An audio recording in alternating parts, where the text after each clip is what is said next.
सिंध की वही तपती हुई धरती जहां आज रेत के तूफान उठते हैं और हवा में सूखेपन की गंध बसती है, कभी योग और तप का महासागर हुआ करती थी। उन दिनों यह भूमि साधारण नहीं थी। नदियां वहां केवल बहती नहीं थीं, बल्कि जैसे कोई प्राचीन मंत्र गुनगुनाती हों। विशाल वट वृक्षों के नीचे ऋषियों की वाणी गूंजती थी और धरती की हर धड़कन किसी आने वाले महापुरुष की सूचना देती थी। इसी पावन काल में सिंध प्रदेश में एक विचित्र घटना घटी। एक साधारण किसान अपनी बैलगाड़ी लेकर जा रहा था। तभी उसने देखा कि जिस मार्ग से उसकी गाड़ी गुजरी, वहां की मटमैली रेत क्षण भर में स्वर्ण सी चमकने लगी। उसी पल वातावरण में धूप की तीखी तपन नहीं, बल्कि अद्भुत स्वर लहराने लगे, मानो स्वर्गीय गायक आकाश में गान कर रहे हों।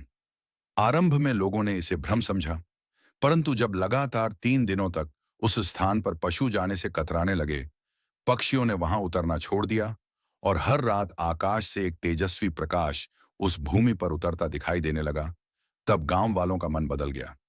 उन्होंने उस क्षेत्र को साधकों की धरा मानते हुए वहां छोटी छोटी कुटियाएं बनानी शुरू कर दी। किंतु वह स्थान साधारण तपस्थली नहीं था।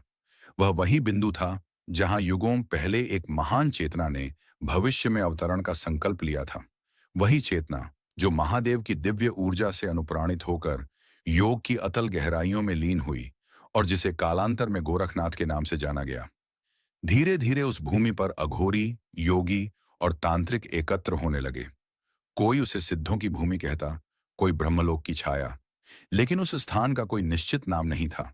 मानो स्वयं वह धरा अपने रहस्य को प्रकट करने से पहले समय की प्रतीक्षा कर रही हो। एक रात्रि आकाश से चंद्रमा विलीन हो गया, पर अंधकार नहीं छाया। पूरी रात किसी अदृश्य अग्नि से प्रकाशित होती रही। उसी क्षण गहन समाधि में लीन 7 महान सिद्ध मत्स्येंद्रनाथ के शिष्य ने एक साथ नेत्र खोले और आकाश की ओर देखकर कहा, क्षण आ गया है।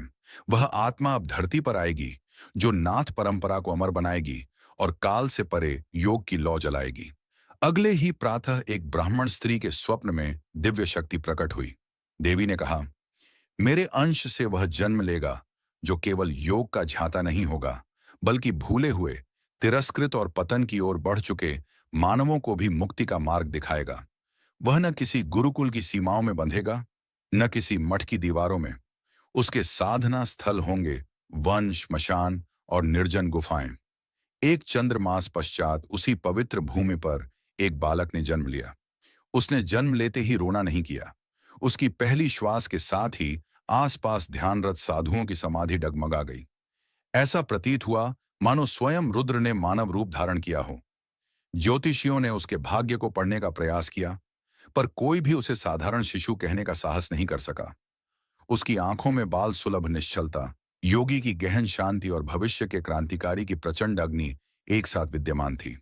3 वर्ष की आयु में जब उसने पहली बार वाणी प्रकट की, तो शब्द थे, शून्य से साधना जन्म लेती है, साधना से शिव और शिव से शक्ति। मैं उसी प्रवाह को पूर्ण करने आया हूं। इसके बाद वह बालक दृष्टि से ओझल हो गया।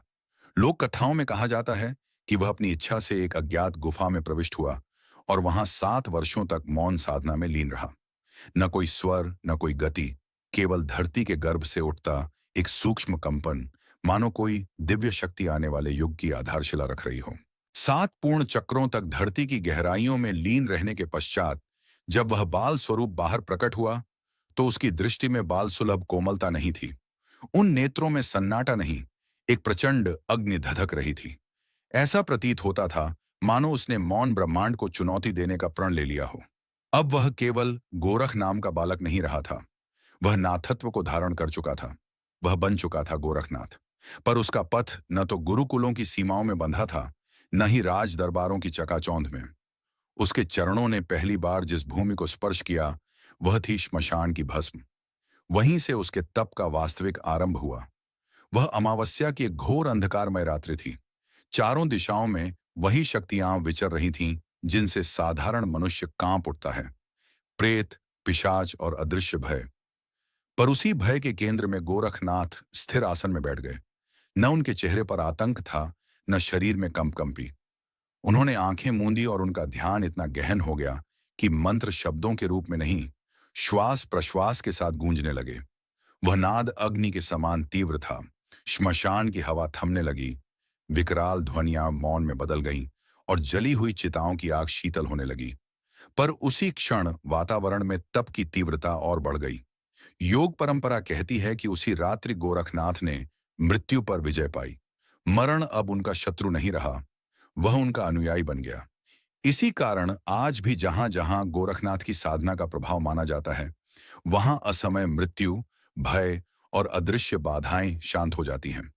लोक कथाओं में कहा जाता है कि उसी श्मशान में स्वयं भैरव प्रकट हुए और गंभीर स्वर में बोले, तुम अब केवल साधक नहीं रहे, तुम चेतना के दूत बन चुके हो। पर नाथ परंपरा की पूर्णता के लिए तुम्हें दीक्षा चाहिए, और वह दीक्षा केवल मत्स्येंद्र नाथ दे सकते हैं। गोरखनाथ ने मस्तक झुका लिया, पर उनके भीतर एक विचार उठा। यदि उन्होंने इतने वर्षों तक स्वयं ही तप किया है, तो गुरु कहां से आएंगे? उत्तर समय ने दिया, जहां शिष्य पूर्ण होता है, वहां गुरु स्वयं प्रकट होता है। और फिर एक दिन उसी शमशान की भूमि पर एक वृद्ध योगी प्रकट हुए। उनकी आंखों में महासागर सी गहराई थी। वे थे मत्स्येंद्र नाथ। उन्होंने गोरखनाथ को देखा, मंद मुस्कान दी और कहा, तू अब न बालक है, न केवल साधक, तू नाथ है। और नाथों का मार्ग स्थिर नहीं होता, वह चलता है। जहां वेदना है वहीं तुझे जाना होगा, जहां अज्ञान है वहीं तेरा प्रकाश जलेगा, और जहां मार्ग बंद है वहीं तेरा गर्जन होगा। गोरखनाथ ने श्मशान की भस्म को मस्तक पर धारण किया। दीक्षा पूर्ण हुई, और उसी धरती पर जहां उनका उद्भव हुआ था, पहला नाथ पीठ स्थापित हुआ, गोरखनाथ धाम, सिंध। दीक्षा के पश्चात वे केवल योगी नहीं रहे, वे स्वयं एक चलता फिरता तीर्थ बन गए। सिंध की भूमि से निकलकर उनके चरण भारत के दूरस्थ कोनों तक पहुंचे, हिमालय, तिब्बत, नेपाल और अफगानिस्तान तक। न उनके पास रथ था, न अश्व। नंगे पांव, कंधे पर कमंडल, देह पर भस्म और अधरों पर वह अमरनाद। अलख निरंजन। उनकी पहली यात्रा सिंध से मुल्तान की ओर हुई। उस समय मुल्तान भयानक संकट से गुजर रहा था। धरती प्यासी थी, नदियां लुप्त हो चुकी थीं, कुएं सूख चुके थे और जीवन त्राही त्राही कर रहा था। लोगों ने देवताओं को पुकारा, अनुष्ठान किए, यज्ञ रचे, पर आकाश मौन रहा।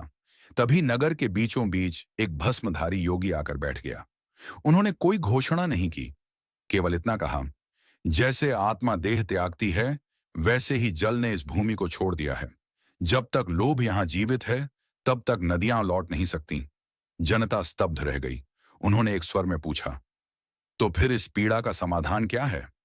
गोरक्षनाथ ने नेत्र खोलकर गहरी दृष्टि से चारों ओर देखा और गंभीर स्वर में कहा, जो 5 निष्कलुष कन्याएं जल के लिए अपने प्राण तक अर्पित करने का संकल्प रखती हों, वे आगे आए।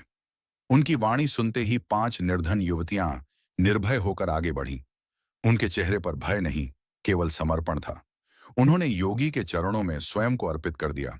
तब गोरक्षनाथ ने एक पात्र में जल लिया, उसमें रहस्यमयी ध्वनि सूत्रों का उच्चारण किया और जल को आकाश की ओर अर्पित कर दिया। क्षण भर में नभ का मौन चीरता हुआ मेघ गर्जन हुआ। ऐसे वर्षा बरसी मानो धरती वर्षों की प्यास एक ही पल में बुझा रही हो। मुल्तान की भूमि फिर कभी अकाल से नहीं जूझी। उस दिन से वे 5 कन्याएं जलवाहिनी माताएं कहलाईं और योगी को लोगों ने जलाधिपति नाम दिया। इस प्रवास के दौरान गोरक्षनाथ के अनेक अद्भुत कार्यों की चर्चा दूर दूर तक फैल गई। एक अवसर पर उन्होंने केवल गोरक्ष शब्द का उच्चारण कर प्राणहीन शिशु में पुनः जीवन का संचार कर दिया।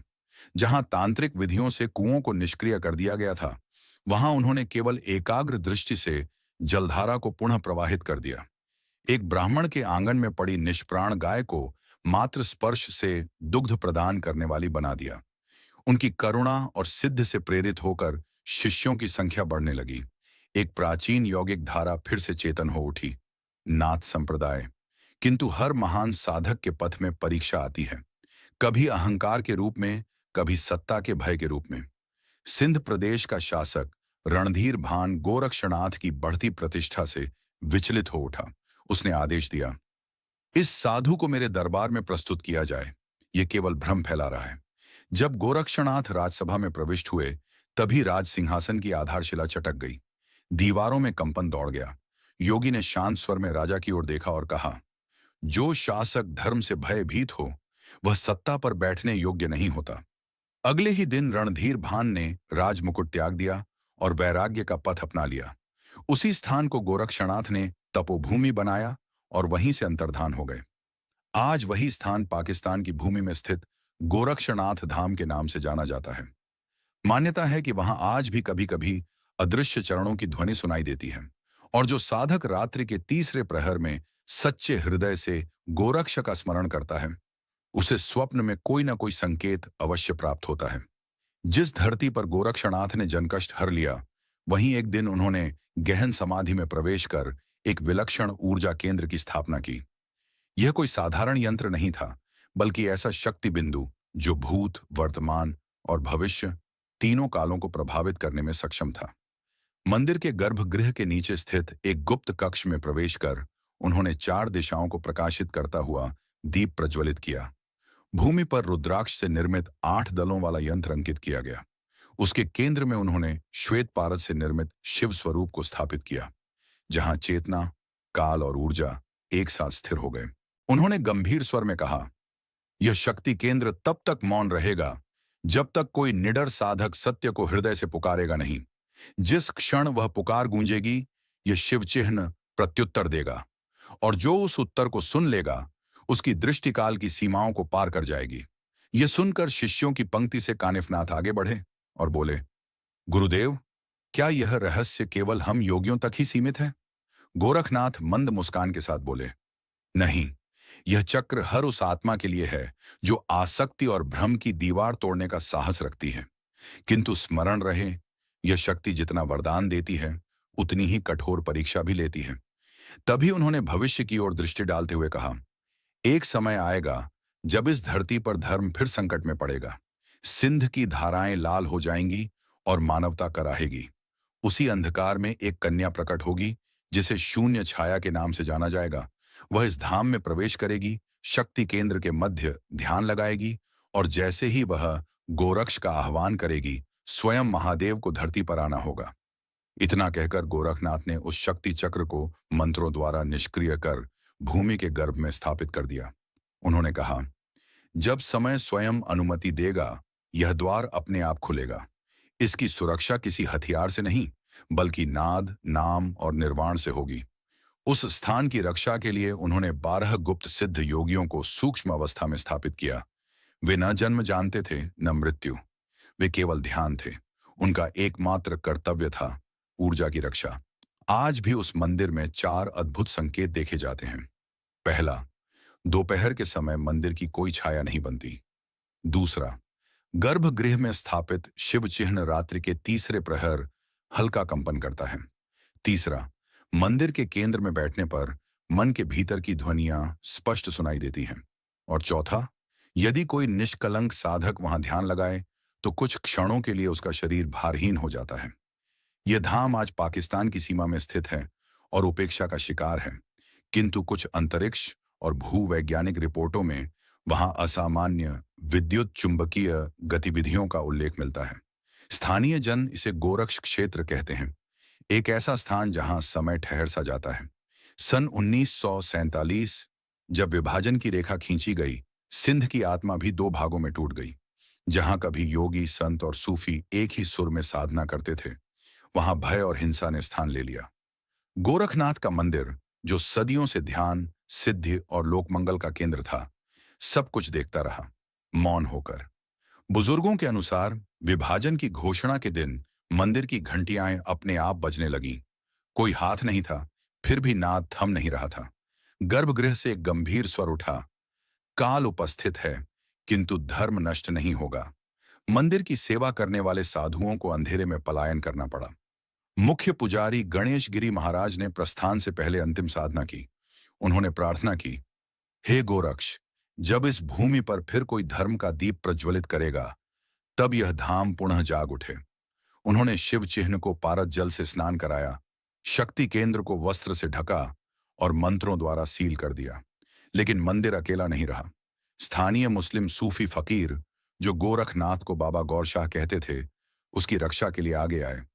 उन्होंने दीप प्रज्वलित किए और कहा, यह स्थान किसी एक पंथ का नहीं, यह उस नूर का है जो हर हृदय में बसता है।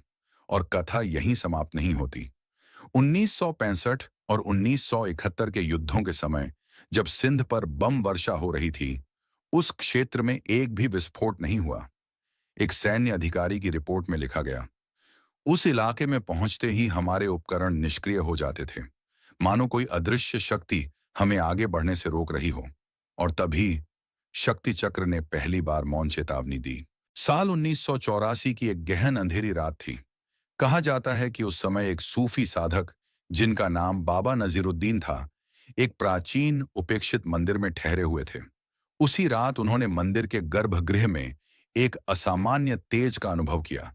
उनके अनुसार शिवलिंग के समीप एक दिव्य योगी स्वरूप ध्यानमग्न अवस्था में स्थित था। वातावरण पूर्णतः निस्तब्ध था, मानो समय स्वयं ठहर गया हो। कुछ क्षणों बाद उस आकृति ने नेत्र खोले और अत्यंत शांत किंतु गूढ़ स्वर में केवल इतना कहा, शून्य की छाया अब समीप है। इसके अगले ही दिन बाबा नजीरुद्दीन का कोई अता पता नहीं मिला। न वे मृत पाए गए, न जीवित। ऐसा लगा मानो वे अस्तित्व की किसी और परत में विलीन हो गए हों। आज वह मंदिर राजनीतिक सीमाओं और समय की उपेक्षा के कारण लगभग भुला दिया गया है। फिर भी जो लोग साहस करके वहां रात्रि निवास करते हैं, वे अजीब अनुभवों की चर्चा करते हैं। कुछ का कहना है कि मंदिर की धरती अब असामान्य रूप से ऊष्मा छोड़ती है। कुछ बताते हैं कि शिवलिंग पर जल अर्पित करने पर कुछ पलों के लिए कमल के समान एक आभा मंडल उभरता है, जो देखते देखते विलुप्त हो जाता है। लोगों को लगने लगा है कि वह स्थान धीरे धीरे किसी गहन निद्रा से बाहर आ रहा है। नाथ परंपरा में कही गई गोरखनाथ की एक रहस्यमयी वाणी अब लोगों को स्मरण आने लगी है। समय आगे बढ़ा। सन 1993। भारत और पाकिस्तान के बीच तनाव पुनः अपने चरम की ओर था। उसी काल में सिंध क्षेत्र के पास मंदिर से लगभग 18 किलोमीटर उत्तर दिशा में एक छोटा सा गांव था, उदासीपुर। वहां एक निर्धन किंतु तेजस्वी मुखमंडल वाली स्त्री ने एक कन्या को जन्म दिया। इस बालिका का नाम किसी सामान्य रीति से नहीं रखा गया। कहते हैं कि जैसे ही बच्ची ने पहली सांस ली, पास स्थित मंदिर की घंटियां स्वयं बज उठीं। हवा में एक गंभीर प्रतिध्वनि गूंजी, जो शून्य से प्रकट होगा वही पूर्णता को चेतना देगा। बालिका का नाम पड़ा शून्य जाया। उसकी आंखें गहन काली थीं, किंतु उनमें एक ऐसी आभा थी जो साधारण बालक में नहीं देखी जाती। उसी दिन गांव के पुराने कुएं का खारा जल मीठा हो गया। वर्षों से बंजर पड़ी जमीन पर हरियाली उभर आई। गायों ने बिना पर्याप्त चारे के भी दूध देना प्रारंभ कर दिया। गांव की सबसे वृद्ध स्त्री माई सुभगी जब उस शिशु को देखने आई तो उसके नेत्र भर आए। कांपती आवाज में उसने कहा, यह वही है जिसकी चर्चा उस सूफी बाबा ने अंतिम रात्रि की थी। शून्य जाया का बचपन सामान्य नहीं था। 3 वर्ष की आयु में वह ऐसे संस्कृत मंत्र उच्चारित करने लगी जिन्हें किसी ने उसे सिखाया नहीं था। 5 वर्ष की होते होते वह घंटों मौन में बैठी रहती, मानो किसी अदृश्य लोक से संवाद कर रही हो। 7वें वर्ष उसने अपनी माता से शांत स्वर में कहा, मुझे नाथ गोरख के स्थान पर ले चलो, मेरा ध्यान वहां अधूरा है। जिस दिन वह मंदिर पहुंची, आकाश में श्वेत और नील वर्णों की अद्भुत आभा फैल गई। दूर दूर से आए सूफी फकीर, वैरागी साधु और ग्रामीण उस दृश्य को देखकर स्तब्ध रह गए। सभी ने देखा, एक 7 वर्ष की कन्या शिवलिंग के सम्मुख पद्मासन में स्थित थी। उसके चारों ओर अग्नि सी प्रकाश रेखा कंपन कर रही थी। तभी उसने एक स्थिर और गंभीर स्वर में कहा, मेरा नाम शून्य जाया है। मैं उसी अंधकार से आई हूं जहां से प्रकाश का जन्म होता है। अब यह स्थान जागेगा और गोरखनाथ की वाणी पूर्ण होकर रहेगी। उस क्षण के बाद से मंदिर फिर कभी पहले जैसा नहीं रहा। उस रात्रि एक विचित्र घटना घटी। अलग अलग स्थानों पर सोए असंख्य लोगों के स्वप्नों में एक ही अनुभूति प्रकट हुई। ध्यानस्थ अवस्था में एक दिव्य योगी का स्वरूप उभरा। वह थे गोरक्षनाथ। स्वप्न लोक में उनकी वाणी गूंज उठी, जिस क्षण शिव की ऊर्जा अपनी ही शक्ति से पुनः संयोग करेगी, उस दिन कृत्रिम सीमाएं बिखर जाएंगी और सत्य की धारा फिर से प्रवाहित होगी। शून्य छाया कोई अंत नहीं, वह एक ऐसा बीज है जो काल की परिधि से बाहर अंकुरित होगा। लेकिन यह उद्घोषणा केवल आरंभ थी। आगामी अध्याय में प्रकट होगा वह रहस्य जहां शून्य छाया मंदिर के नीचे छिपी प्राचीन सुरंगों तक पहुंचता है। उन्हीं गहराइयों में सुरक्षित था गोरखनाथ का त्रिकाल बोध ग्रंथ, एक ऐसा ग्रंथ जिसकी खोज ने भारत, पाकिस्तान और समूचे सिंध क्षेत्र की आध्यात्मिक चेतना को भीतर तक हिला दिया। गोरखनाथ धाम की यह गाथा अभी प्रारंभिक चरण में है। शून्य छाया का अवतरण केवल एक व्यक्ति की कहानी नहीं, बल्कि मंदिर की सुप्त शक्ति के जागरण का संकेत है। और वह रहस्यमयी ग्रंथ, जिसके प्रत्येक पृष्ठ में छिपा है समय से परे जाने का द्वार। पर यह पथ अकेले तय नहीं किया जाता। यदि इस कथा के किसी भी शब्द ने आपके भीतर कोई स्पंदन जगाया हो, यदि आपको लगा हो कि यह कहानी आपकी ही किसी भूली हुई स्मृति को छू गई है, तो इस चेतना की ज्योति को आगे बढ़ाने में सहभागी बनिए। इस वीडियो को लाइक करें ताकि यह ऊर्जा औरों तक प्रवाहित हो। चैनल को सब्सक्राइब करें, क्योंकि आगे आने वाले अध्याय और भी गूढ़ रहस्य खोलने वाले हैं। और कमेंट में लिखें AUM गोरक्षाय नमः, ताकि यह नाद चारों दिशाओं में प्रतिध्वनित हो सके। यह केवल एक कथा नहीं है, यह आपकी चेतना को दिया गया आह्वान है।